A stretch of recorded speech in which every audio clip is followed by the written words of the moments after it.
Want me to do a sound level? 1, 2, 3, test. Can you hear me now? The Red Sox are up 9-4 in the 5th inning. It's good news. Is that good? Unusual news at this point. Okay. So we're pleased at the Randall Library to have Glenn Rifkin here today. Glenn, can you tell us a little bit about yourself? Sure. I have been a journalist, a working journalist and author for over 40 years. And for 30 of those, I've been a contributor to the New York Times. I've written, this is my 13th book, almost all written about business. I never intended to be a business writer, but somehow kind of fell into that along the way, and that became my niche. And I went to Boston University School of Journalism, and have that rare resume where I actually did what I graduated to do.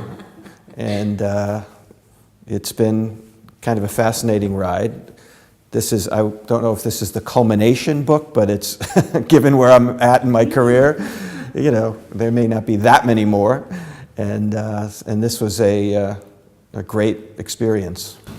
Do you mind if I grab the book? Please. So what we're talking about today is Glenn's book, Future Forward, Leadership Lessons from Patrick McGovern, as I stumble, the visionary who circled the globe and built a technology media empire. So, take the book. So Mark Roman and I are going to be interviewing Glenn today, briefly, because it's a beautiful day, and it would be nice for us all to be able to get outside into the beautiful day. Not that that's not a reason to interview you.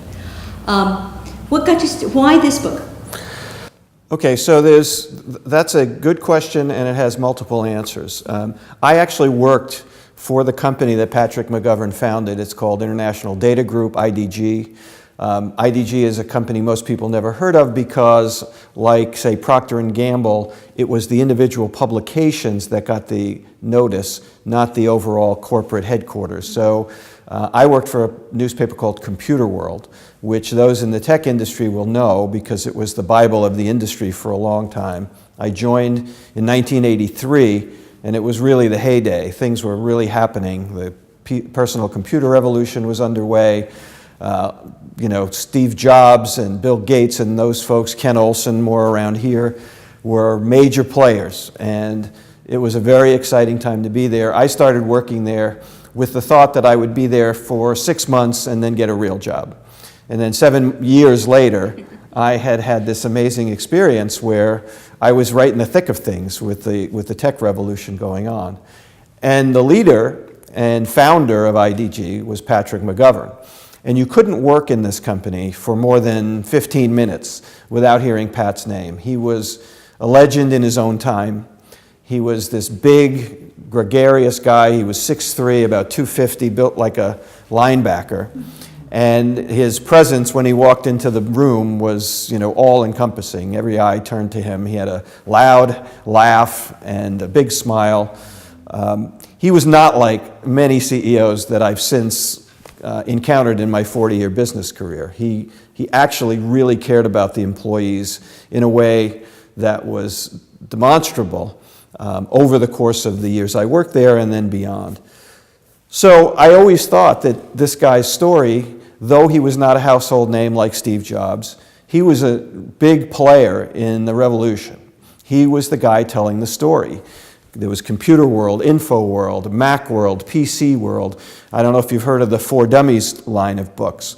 You know, Yeah, we're in a there's about 2,000 plus titles. That started at IDG.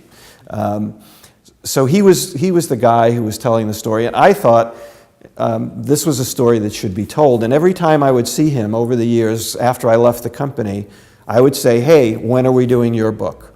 And he would laugh and he'd say, "Well, I've got way more to do, so it's not time yet." Sadly, Pat died in 2014. He was only 76, had no intentions of ever stopping. He would have worked till 100 if he had lived long enough. And his son came to me a couple of years later and said, "I wanted to do a book about my dad for his legacy." And people had mentioned your name, that you would be the right guy to do this. And I said, "Well, what irony, because I used to say that to your dad." And I said, I am the right guy, because I knew Pat well. And I had interviewed him over the years for the New York Times, for other magazines, so it wasn't like we lost touch with each other. And I had tracked the fortunes of the company. So when his son came to me and said, do you want to do this, I really jumped at the chance, and that's how this began.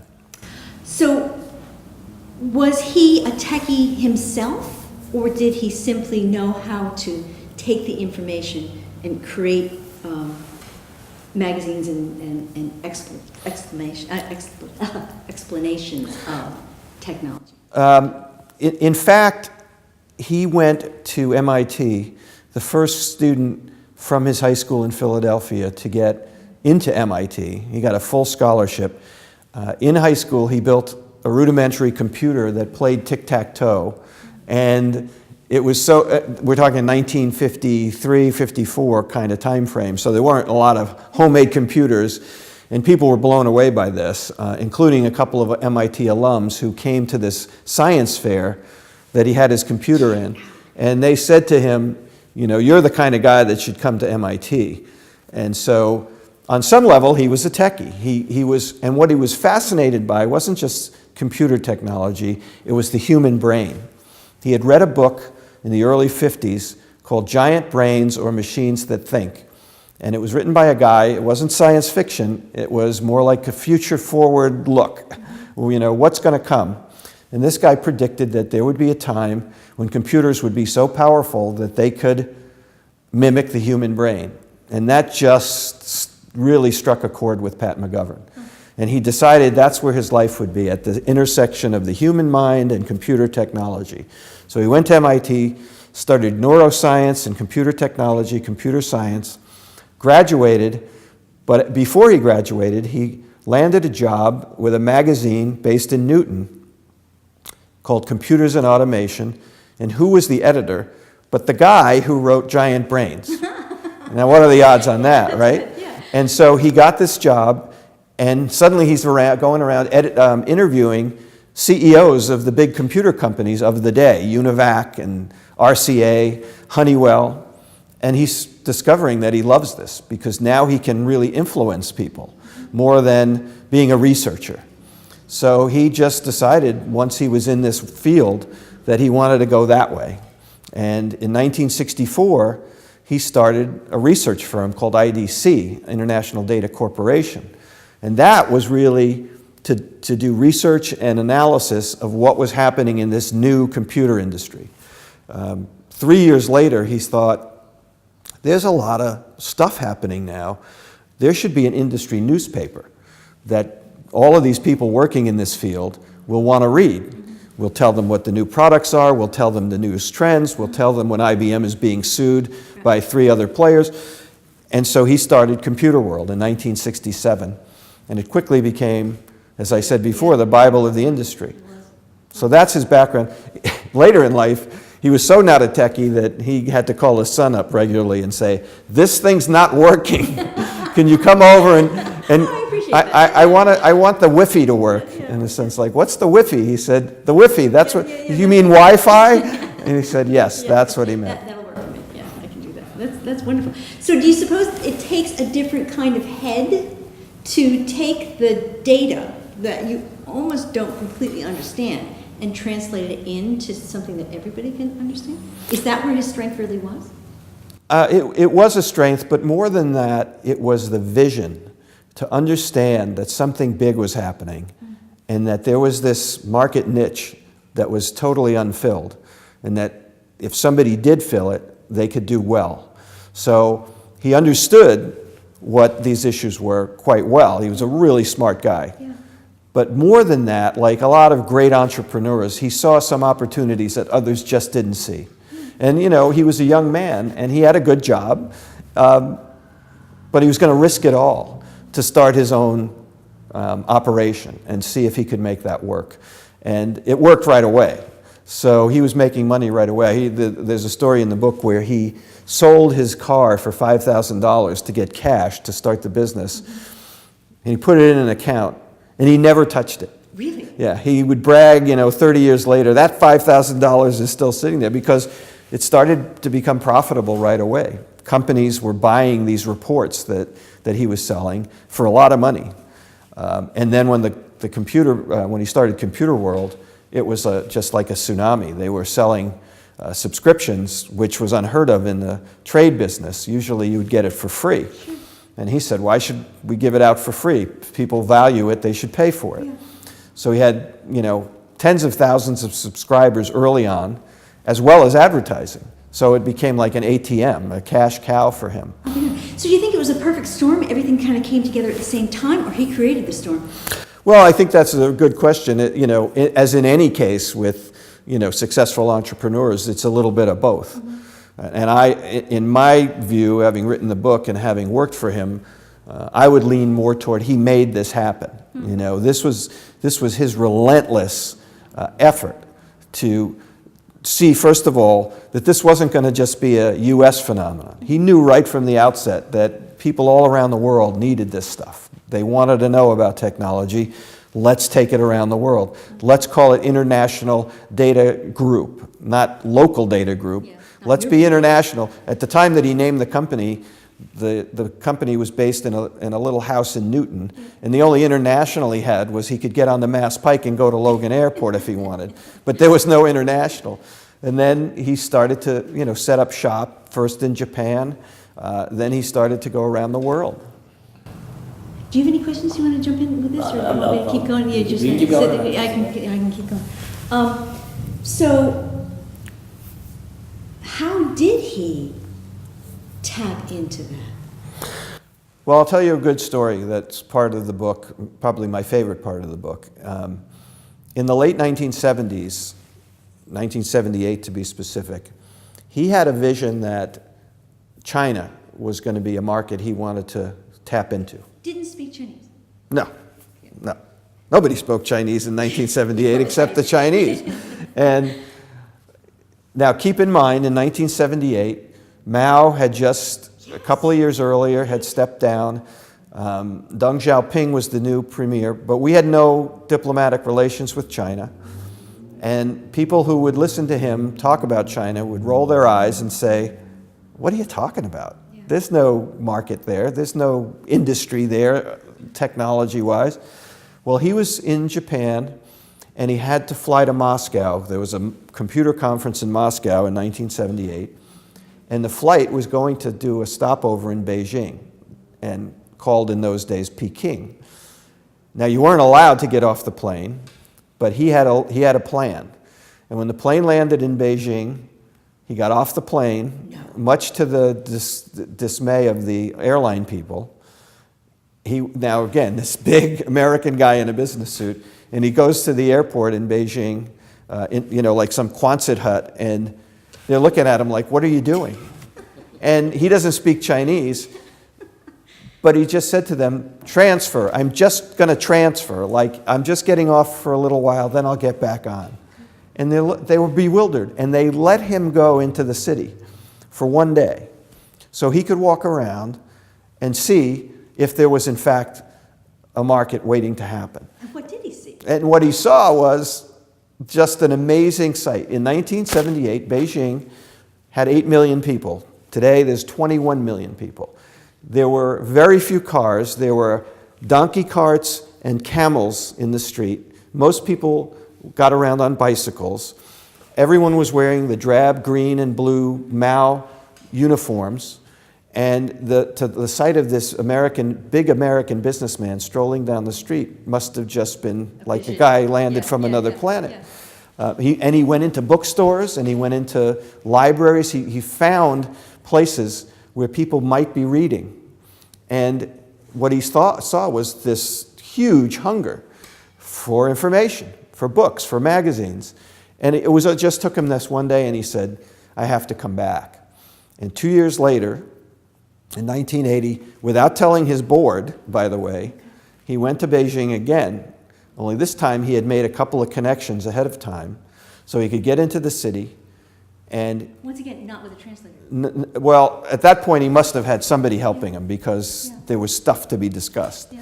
But within a couple of days he had ironed out a deal where he would invest $250,000 with the Ministry of Technology, and it would become a joint partnership, and they would publish China Computer World. And by the fall of 1980, there was China Computer World coming out. It became the largest circulation publication in China, bigger than the People's Daily. And his board, when he got home, had read, because he snuck a handwritten press release under the door of the Wall Street Journal office in Beijing, which was in a hotel room. And they printed it. First American businessman sets up shop in China. And his board looked at this, and when he got home, they were furious. They said, "You can't do business with the commies. You're going to kill our brand. You're going to put us out of business." And he said, "It's going to be okay." And over time, China became the #1 source of revenue for the company. Today, when he died, they actually sold the company to a huge conglomerate in China. He became a hugely popular business figure, revered business figure in China. Over the years, he made 130 trips to China, which we calculated, his son and I, that it was probably something like 3 to 4 years of his life on a plane going back and forth to China alone. And he understood how respect and teaching were considered so important in China that he just understood that viscerally. And he became this beloved figure. He won prizes that no Westerner was given. And he was a huge success in China. And he told his board at some point in time that $250,000 investment is now worth $85 million. So I hope you're okay with it. So it was an amazing example of how he could see a market where others wouldn't see it. So why that market as opposed to another one? Did he ever have that same sort of vision of another country, another continent? They did business in almost 100 countries around the world, still to this day. So it still had that same sort of idea of was the market always the same kind of thing, only translated into a different country, or did each country have a unique grasp of information and technology? Well, I think each country did have its own unique issues and concerns, which is why early on in his career, this is a book about leadership lessons. So among the 10 lessons that I write about, one of them was decentralization was a key to the success of his company. And he knew early on that the best way to succeed was in each market, with its own needs and concerns and requirements, you needed local management there. It couldn't be run from an office in Boston, where the headquarters were. It needed to be on the ground, people who understood the market, in charge. And he built the company that way. And what happened? Well, it was a huge success. Every once in a while, you'd get a rogue operator who would go crazy, which they had. There's some stories in the book in Moscow, in Turkey. People got a little out of control. And it was costly, and it was a painful thing to go through. But 90% of the time, it paid off big time. So, real quick, one is I'd love to hear about the story about the rogue operators and what kind of impact that had. But in a nutshell, run through your 12 lessons. The 10 lessons. Oh, well, I'd have to. I'll read them to you. The first lesson is forge a mission that matters, and let your people know you are on the mission together. A lot of CEOs don't do that. The ones that are good at the really do, you can see it. Embrace the road less traveled and chart a path along that road. China is a great example of that. Hire the warriors, empower them, and nurture their talent, and you will win. So he was great at identifying young, talented people to come into the company and let them, kind of push them into the deep end of the pool and let them learn to swim. And it worked way more than it didn't. Encourage entrepreneurial behavior and back it up with a sincere let's try it attitude. His motto was let's try it. And I actually had a personal encounter with that on several occasions where he just said, yeah, let's do it. Go for it. And not every CEO does that. Command and control leadership, which is what you usually find in business, you have to jump through hoops to get an idea through. So optimism is infectious. Always remind the troops, and he would end every meeting with this, the best is yet to come. No matter what was happening, if things were bad, the best is yet to come. And he was just the, born optimist.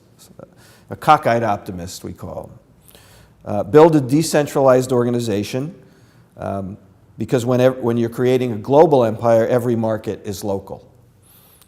Integrity is a priceless characteristic of a brand, so never cross that line in the sand. And by that, because we were an editorial operation, in the trade press, a lot of the advertisers, these big corporations, would try to influence what we would write, so they would get favorable coverage. And he refused to do that, ever. And it was, he was selling his integrity if we got a reputation that, yeah, you go to Computer World, you can buy your good coverage. It wasn't going to work, so he was very tight about that.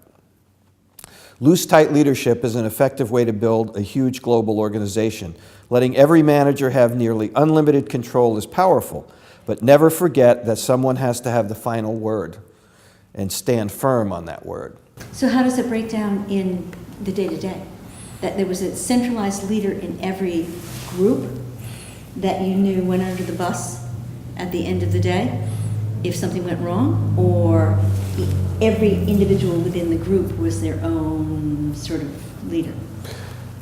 Each country had a country manager, and his responsibility or her responsibility was to make their numbers. If you made your numbers, Pat never saw you, or he would see you at the Worldwide Managers Meeting and give you an award. Okay. If you didn't make your numbers 3 quarters in a row, then he showed up and said, So loose, tight leadership is his. Right, He was the one. right, yeah. Let the CEO be the chief encouragement officer, a relentless cheerleader who makes sure that his employees feel the support and commitment. So he said he was the CEO, the chief encouragement officer. And finally, love your employees, but adore your customers. Real customer focus beyond the lip service is challenging and time-consuming, but it always pays off. Oh, it must have been great to work there. Yeah. Yeah, right? I worked for a CEO at one point, and the motto was, nothing's impossible. When you first hear that, you think, oh God, that's a lot. But then you would go, no, he believed it. Yeah. And you always felt like you had the backup support. Yeah. To whatever you came with to the table, it was that same sort of thing. Well, we'll see how this goes. Yeah. Right? Yeah, he was... Less, although it worked out really well, but less concentration on how the stock was doing, more concentration on how we are doing. Yes. Right? Because at the end of the day, you have to go home with your own skin. If you don't like the skin you go home with, then you go. Yeah, that's it in a nutshell, really. Yeah. And Do you think there's CEOs like that out now? yeah, I'm sure there are, but they're few and far between. And the CEO category in our business world over the last couple of decades has shown more notorious players than wonderful players. Do you think that's just in a way that's kind of the result of our culture right now, where there's a lot of concentration on the negative? Or do you think that's a fact of life? Well, I think business is built on the premise that greed is good. We're a profit-making organization, entity, and you make profits not by being a good guy. You make profits by making profits, and whatever it takes. On top of that, 25, well, even 30 years ago in the 80s, when stock options became the motivating force for how executives would be compensated, it changed the game, because now what you were concerned with was shareholder value, and that was it. And so you were going to be able to make 300 to 1,000 times more than your average worker, basically just by making your numbers each quarter. And if you knew that was your guiding principle, then it changed your outlook in terms of integrity, in terms of the rules that would be followed or not followed. So you'd get people who clearly were in it for the money, and that's fine. And there are some companies that do well that way, but it doesn't build the kind of character that a Pat McGovern embodies, and that ends up being sort of admired, in hindsight. How did it affect you personally to write the book? Did it change your world outlook? Well, first of all, I loved writing the book because it was a subject I knew well. Pat's son, Patrick McGovern III, turned out to be this great partner in the process. He was really the push that made it happen. We traveled together to China, to India, and all over the West Coast. We did some stuff here in the Boston area. I went to Europe by myself, but it was a chance to really go out and see and meet the people who made this story real. And it's still continuing. Oh yeah, yeah. What happened was when he died, the company needed to be sold because there was a foundation created, and all the value of the company was going to go into this foundation. So it needed to be sold, which was kind of shocking to a lot of people. It was sold officially in 2017 to two pieces were really spun off. One, in China, they had created a venture capital company, a firm, in a country that had no stock market. Yeah. Again, people said, "Are you crazy?" He said, "No, we're going to do this." And he had a young protege, a guy named Hugo Shang, who is to this day in charge of the IDG venture capital company in China and has been wildly successful. They manage billions of dollars. And that part of it was spun off to Hugo and his group. And then all the rest of IDG, all the publications and the research stuff got sold to a company called China Oceanwide. And, in any case something like that happens, it's going to be, tectonic. It's going to just shake up the whole organization, which it has. But apparently, recently, things have settled down more, and there's a feeling like it's moving forward. They still are publishing all of these titles. There's just no print anymore. They decided several years ago. As a librarian, I noticed that too. 'Cause Yeah. we used to have, You can't get a Computer World in paper. But they exist, they're just online. And there's still a big market for these things, technology.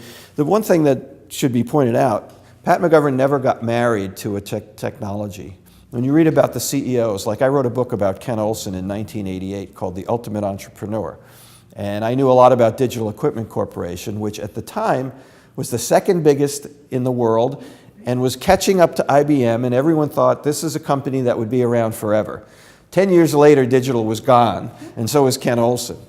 Ken Olsen got really married to the technology that he had created, which had made him a huge success. But, anyone in this field knows it changes fast. Pat McGovern never got into that. He wasn't just going to have magazines about personal computers or mainframe computers or whatever. Whatever shifts happened, the audience was going to stay the same, and they're going to want to know about it. And that was his philosophy, and it's worked to this day. Now, Mark, you're an engineer. Based on what you just said, is it difficult, though, that you get into a head where, you've got the technology and you're constantly trying to figure out how best to make it work? Is it an easy head to take that and say, well, maybe that's not what we should be looking at, we should be looking over here?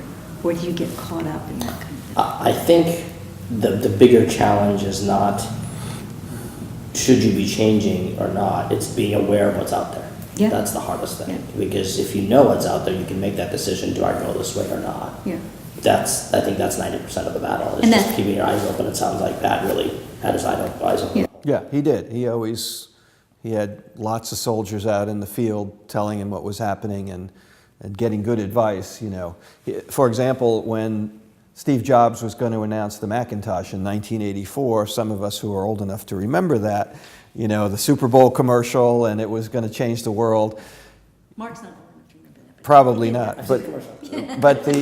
But Pat made a deal with Steve Jobs ahead of time, knowing that it was coming, that they would create a magazine called Macworld, and it would be published on the day that the computer was introduced. Mm-hmm. Now, Steve Jobs later came to regret that deal. Why? Because he felt like Steve Jobs wanted to own everything. Okay. And he didn't like other people very much. He was the guy and nobody else was good enough. And he regretted that he had licensed the Mac name to this publication and to Pat McGovern, and he would often say, "This was one of the worst decisions I ever made." and I'll never do this again. And the folks at IDG tried to keep them out of the same room. So everything one hears about Steve Jobs is true? Just based on my research, that I met him in 1983, before the Mac even came out. He was younger than me, actually, but we met at an event, an Apple event, and you could see that he was just a young, very brilliant, very arrogant guy. He was the smartest guy in the room, which he probably was, but he wanted you to know that. But there have been movies and books about him. Pat McGovern was not like that. He didn't treat people like that. What were Pat's inspirations for these mantras that you kind of describe in the book? What formed his opinions on how to be a leader? That's a really good question that I probably didn't spend enough time looking into, because this book started out as a biography, and early on in the process, between me thinking about it and the publisher talking about it, we thought, is a biography the best way to go for a guy that most people didn't know about and it's now gone? So we switched it over to leadership lessons. I think just about everything that he poured into this company came from personal experiences along the way in his life. He was born into, less than wonderful circumstances. He was born in the middle of the Depression. His father was away all the time. He lived a very blue-collar life in Philadelphia, in a neighborhood. He learned early on that he needed to work if he wanted to make any money to get anywhere in his life. And he had a real instinct for business, even as early as high school. They had junior achievement. I don't know if you remember that, but they came to the high school, and they started a company, a fictitious company, but they really made stuff and had shares and shareholders. And he was always the president of the company, and his company always won first prize and all of that. I think it was just a series of experiences along the way. The idea, for example, to be decentralized was not just some wonderful vision. It was that he started traveling early on, and when he'd get back to his office 2 weeks later, everything would be piled this high on his desk. And he'd realized that the company was stagnating because he had to make every decision, and that was not going to work. So that taught him a lesson about, letting others become players in the game, that type of thing. Interesting, though, too. I'm going to keep harping on this one. On some level, it's an act of kindness. One believes there's a certain level of empathy. You hire people because you trust them. You know that they've got potential, and you let them run with it. That can go both ways. You can get, as you mentioned, these mavericks that then can spin out of control, and control is not what I'm talking about here. But do you believe that actually a really successful leader does indeed have to have a certain level of kindness and empathy? That is, although Steve Jobs was very good at what he did he instill in his co-workers a sense of a team spirit, or were they just scared as hell? I think everybody was really scared of Steve Jobs, just anecdotally. I didn't work there and I didn't know him well enough, but it seems we've read enough about it. Patrick is not that guy. One would feel No, like you're in the no. room with him that he's got your back. Yeah, there was a sense, let's put it this way, when this book came out in October, we had a big event in Natick for IDG folks. There's still there were thousands of IDG employees in this area who are still around, and some still work for the company. And that night there were 250 people there, and they gave out books to everybody, and I was signing books. It was my rock star moment, just signing my autograph all night. It didn't happen today. As long as it's happened, it's good. And everyone who came up to the table with their book would say, I've been here 28 years, and I loved him. Yeah. I didn't like him, I loved him. And he was so great, we miss him so much. Just like endlessly like that. It was real sincere, affection for the former boss. Yeah. Now you just don't see that in a lot of companies. I'm sorry, I'm a freelancer most of the time, but I've had enough bosses to know. I worked for Mike Milken once. Case closed on that. But this guy engendered that type of affection. What did that do in a practical sense? As he would say, headhunters would try to get employees from IDG to come and work for their companies, and they wouldn't.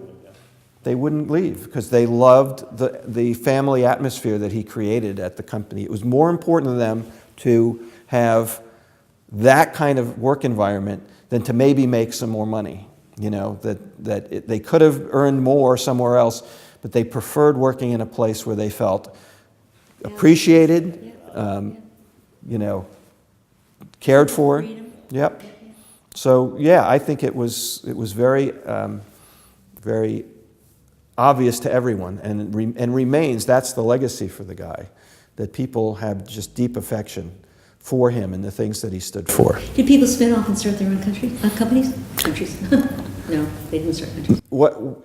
There were people who did spin-offs, but more than that were a long line of executives who went into other areas of the publishing business really successfully, having worked at this company. Because of Yeah. Yeah, and I interviewed a lot of them. One guy became the publisher of Playboy magazine back when it was still, you know, viable. Another guy was the head of National Geographic magazine.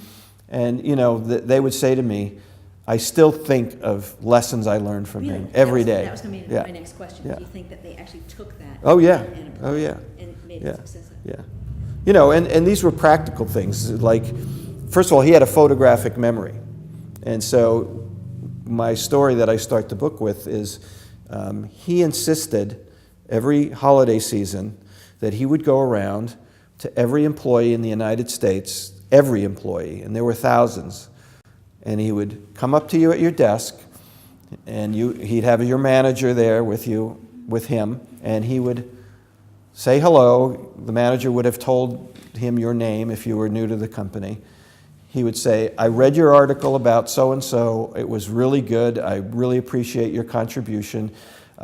Happy holidays. And he would hand you a holiday card, and inside would be a check with a big bonus. First time I got one, it was for a month's salary, which for a young journalist, that was significant. For anybody, that's Yeah. So, library director, that'd be nice too. yeah, he did it every year, right till he died.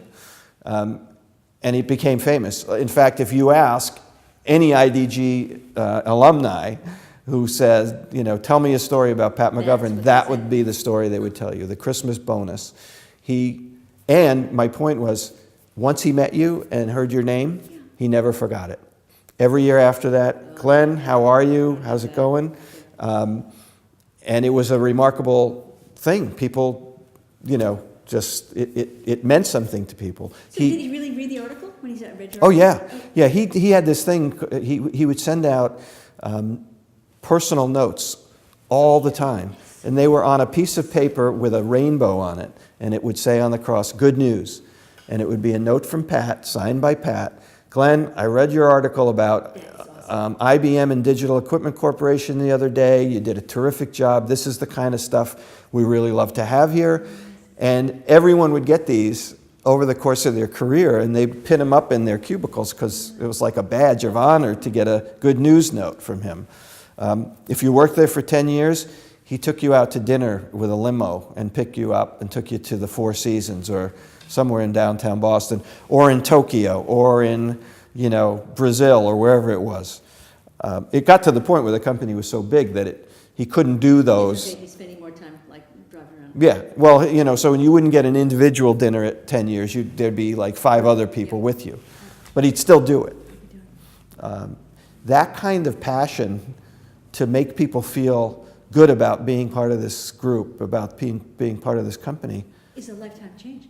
It is, and it's priceless. You can't put a price tag on it. Yeah. What did it mean for the success of this company? Loyalty is a big deal. Just so we can all get out on a beautiful day, right? I don't want to interrupt. Sure. Do you want to jump in on anything? Feel free to do so. What lesson would you want people to learn from reading the book in a nutshell? Well, the main thing is that this is a guy worth knowing about. Yeah. Like, you don't have to know everybody's name. You know, he doesn't have to be in the spotlight to be of value to your business career. You could read this book and have takeaways that are pertinent forever. They're not they're timeless in that, understanding the value of your employees and acting on that is going to always make your company better. So, there's that. And I just think that, the experience as a business writer of examining a good life well lived is always worth my time. He did well by doing good. Yeah. So just keep in mind, the book is at the Randall Library. It's within other libraries within the Minuteman system as well too. Feel free to come in and check it out. And I am so happy to have you in. Thank you. I appreciate the fact that you came. I think that is a wonderful book to have in the collection. And thank you so much. Thank you for having me. Okay. So I had a question for you. So ultimately the company gets sold to China. Even prior to that, I guess it's a two-part question.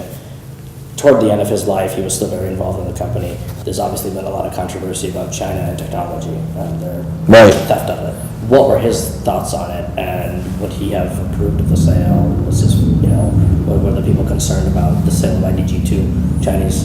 Well, there were issues that had to be addressed, like the research company couldn't be included fully because there were parts of their research that, they just were like, this can't be sold to China. He loved China and loved the people there and had amazing connections there. So most people felt that he would have thought and approved of the sale. He was not naive, and I think given the current environment and the tariffs and the wars going on with China, which you don't want to get me started on the guy we have to deal with on this side of the ocean, but there would certainly have been concern, and he was not naive. He was a very savvy business guy. So if the numbers were starting to be skewed in some way, or he felt like this business was going to become more problematic than profitable, he would have had to address it. And did he ever express concern that just the information alone that he was passing out to China could potentially be used and sort of abused? I never heard him say that or have any evidence in anything I've read that he felt like that, because the Computer World China wasn't giving away trade secrets. It was giving you the state of an industry. It was helping you understand what technology would be used for, what was out there. And his view of the world was that if we share information, if we all know more, there'll be less war, because people won't be fearful of the ignorance that triggers wars. And so that was sort of his overriding philosophy. So I don't think he would have seen it like, oh my God, the Chinese are going to, create the next Facebook and put us out of business. I don't think he saw it that way. And he died in 2014. He was really lucid right up until the end. It was a heart problem that he ended up dying from. So he was aware. Things were already heating up. Nothing's like what's going on now, but we couldn't say.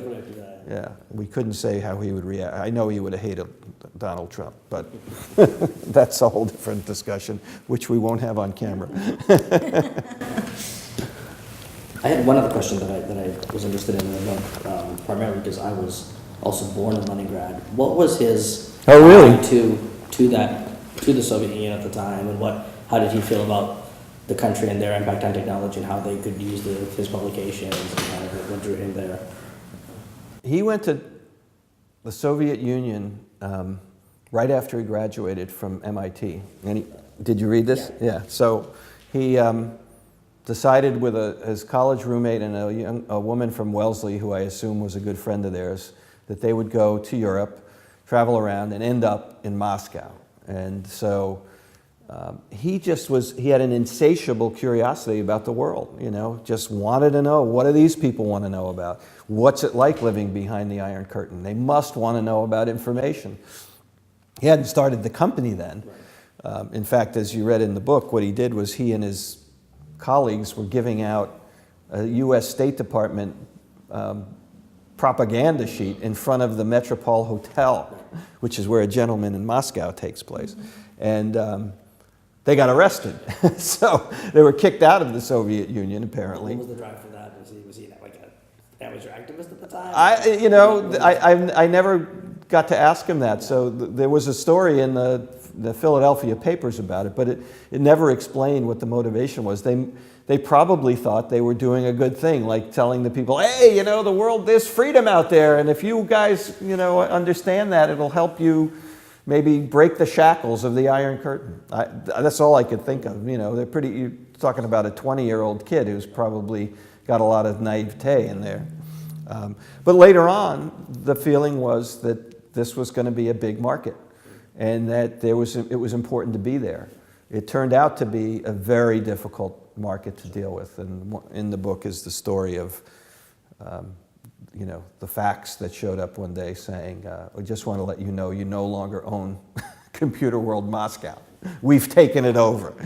And that set off a firestorm. So. Thank you. All right.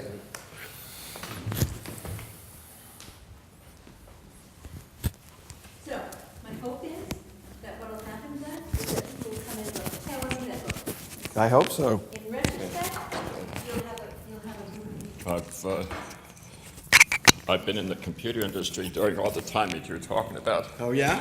The Computer World wasn't my first publication that I would subscribe to. What was the one you... Oh, I got some of the early books of